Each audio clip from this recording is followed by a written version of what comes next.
요즘 뉴스 많이 보시죠? 미국이 이란을 상대로 정말 압도적인 승리를 거뒀다는 소식이 막 쏟아져 나오고 있습니다.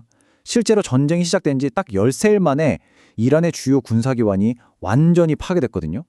그런데 말이죠. 이 완벽해 보이는 승리 뒤에 사실은 정말 거대한 함정이 숨어 있다는 거 혹시 아셨나요?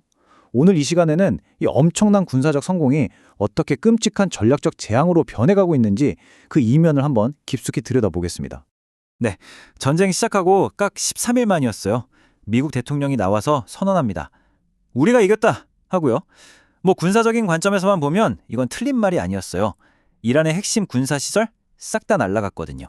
근데 여기서 진짜 이상한 점이 하나 생깁니다. 아니 이렇게 완벽하게 이겼다는데 왜 미국 분위기는 축제는커녕 뭔가 좀 찜찜한 걸까요? 비유하자면 이런 거예요. 시험 문제를 전부 다 맞췄어요. 와, 나 만점이겠다. 했는데 성적표를 받아보니까 낙제가 찍혀 있는 거죠. 황당하잖아요? 도대체 왜 이런 기묘한 상황이 벌어진 건지 지금부터 그 속사정을 한번 파헤쳐보죠. 자, 첫 번째 파트입니다. 완벽한 승리, 그리고 치명적인 실수. 우선 미국이 얼마나 잘 싸웠는지부터 한번 볼게요. 이건 진짜 전쟁 교과서에 실릴 만한 완벽한 작전이었습니다.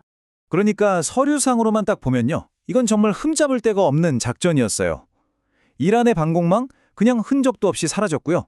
해군, 미사일 부대 완전히 괴멸됐습니다. 심지어 최고 지도자 하메네이랑 그 주의부까지 제거해버렸죠. 말 그대로 세웠던 전술적 목표는 100% 달성한 겁니다. 자, 그런데 바로 여기서부터 문제가 꼬이기 시작합니다. 두 번째 파트, 전쟁의 목표는 무엇인가? 한번 생각해보죠. 이 어마어마한 군사력을 써서 미국이 진짜로 원했던 거, 그러니까 정치적인 목표는 과연 뭐였을까요? 이때 딱 떠오르는 말이 있죠. 바로 군사전략의 대가, 클라우제비츠가 한 말인데요.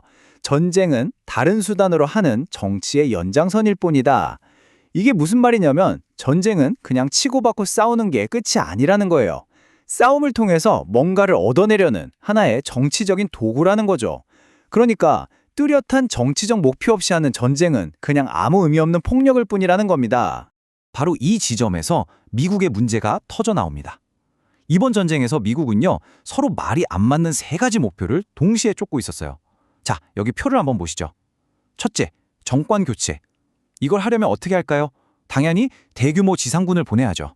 근데 이건 돈도 어마어마하게 들고 오랫동안 그 땅에 머물러야 하는 부담이 생깁니다. 둘째, 핵무장 해제.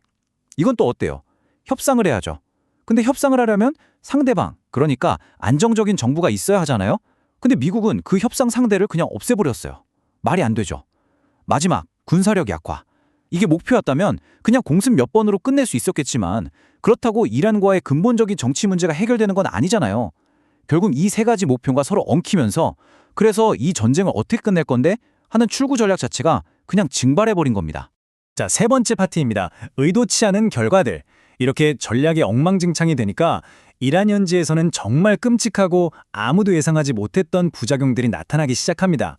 그 첫 번째가 바로 순교자 효과라는 건데요. 미국의 계산은 이거였어요. 독재자 같은 이란 지도부를 없애면 국민들이 좋아하면서 들고 일어나겠지? 근데요, 현실은? 완전히 정반대였습니다. 왜 그랬을까요? 우선 이란은 종교 국가잖아요. 거기서 최고 지도자의 죽음은 독재자의 최후가 아니라 위대한 순교로 받아들여진 거예요. 오히려 정부에 불만이 있던 사람들까지 이건 아니지 하면서 하나로 똘똘 뭉치게 만든 거죠. 근데 여기에 기름을 부은 사건이 터집니다. 작전 중에 실수로 미군이 여자 초등학교를 폭격한 거예요. 어린아이들이 희생됐다는 소식이 퍼지자 이란 전체가 분노로 들끓었습니다. 우리 정부가 아무리 미워도 우리 아이들을 죽인 침략자랑은 싸워야 한다. 이런 여론이 폭발한 거죠. 결국 미국이 그토록 바랐던 내부 봉기는커녕 오히려 정권만 더 단단하게 만들어준 꼴이 된 겁니다.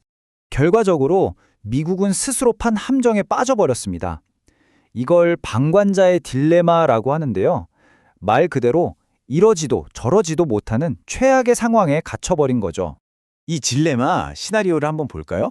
원래 미국의 계획은 1단계 민중 봉기를 유도하는 거였죠. 근데 실패했습니다. 2단계 오히려 이란 정권은 이걸 기회로 내부를 단속했고요. 자, 이제 3단계 공은 미국한테 넘어왔어요. 어떡할 건가요? 직접 들어가서 정권을 무너뜨릴 건가? 아니면 그냥 이쯤에서 발 뺄 건가? 이제 4단계 선택의 시간입니다. 만약 직접 개입한다? 그건 제2의 아프가니스탄, 이라크 전쟁이요. 끝없는 수렁에 빠지는 거죠. 그럼 개입 안 하고 그냥 물러선다? 그건 전 세계가 보는 앞에서 우리는 졌습니다 하고 인정하는 꼴이 되는 거예요. 완전한 도덕적 패배죠. 그러니까 이쪽으로 가도 손해, 저쪽으로 가도 손해. 이길 수가 없는 게임에 갇혀버린 겁니다. 자, 네 번째 파트입니다. 이길수록 지는 전쟁. 드디어 오늘 이야기의 가장 중요한 핵심이 나옵니다. 도대체 왜 이 전쟁은 이기면 이길수록 오히려 더 손해를 보는 이런 이상한 구조가 된 걸까요? 그 비밀을 풀어줄 핵심 개념을 소개해 드릴게요. 바로 피로스의 승리라는 말입니다. 들어보셨나요? 전투에서는 이겼어요. 그런데 이기기 위해서 너무 많은 걸 잃은 거예요. 군사도 다 죽고 무기도 다 쓰고. 그래서 결국 따지고 보면 진 거나 다름없는 그런 승리를 말하는 겁니다. 상처뿐인 영광이죠. 그럼 미국이 이번 승리를 위해 치른 숨겨진 비용, 그 대가가 얼마나 큰지 한번 볼까요? 첫째, 군사력이 바닥났습니다. 이란 공격한다고 비싼 첨단 미사일들을 다 써버렸어요. 그럼 정작 진짜 상대인 중국이나 러시아가 도발하면 뭘로 막죠? 국방력이 약해진 겁니다. 둘째, 또다시 중동의 수렁에 빠졌습니다. 이제 이란이 언제 보복할지 모르니까 미군은 중동에서 발을 뺄 수가 없게 됐어요. 아시아에 집중하려던 미국의 큰 그림이 완전히 망가져버린 거죠. 그리고 마지막으로 이게 어쩌면 가장 치명적인데요. 국제규범을 스스로 무너뜨렸습니다. UN 승인도 동맹 동의도 없이 그냥 먼저 때려버렸잖아요? 이걸 볼 러시아랑 중국이 무슨 생각을 할까요? 아, 힘만 있으면 국제법 같은 건 무시해도 되는구나. 이런 아주 위험한 신호를 전 세계에 줘버린 겁니다. 자, 마지막 파트입니다. 진정한 승리란 무엇인가? 이쯤 되면 우리는 근본적인 질문을 던져봐야 합니다. 과연 이긴다는 건 뭘까요? 승리의 의미를 다시 생각해야 할 때가 온 거죠. 핵심은 바로 이겁니다. 아무리 싸움을 잘해서 이겨도요, 그게 끝이 아니라는 거예요. 그 승리를 통해서 원래 원했던 정치적 목표를 이루고 또 장기적으로 우리에게 이익이 되어야만 그게 진짜 승리인 거죠. 기억해야 합니다. 전쟁의 평가는 어떻게 시작했느냐가 아니라 궁극적으로 어떻게 끝났느냐로 결정된다는 걸요. 그래서 마지막으로 이 질문을 던지면서 마무리하겠습니다. 미국이 외친 이 완벽한 승리, 여러분이 보시기엔 이건 정말로 승리인가요? 아니면 이제 막 뚜껑이 열린 거대한 재앙의 시작일까요? 오늘 이야기는 여기까지입니다. 여러분의 생각도 궁금하네요.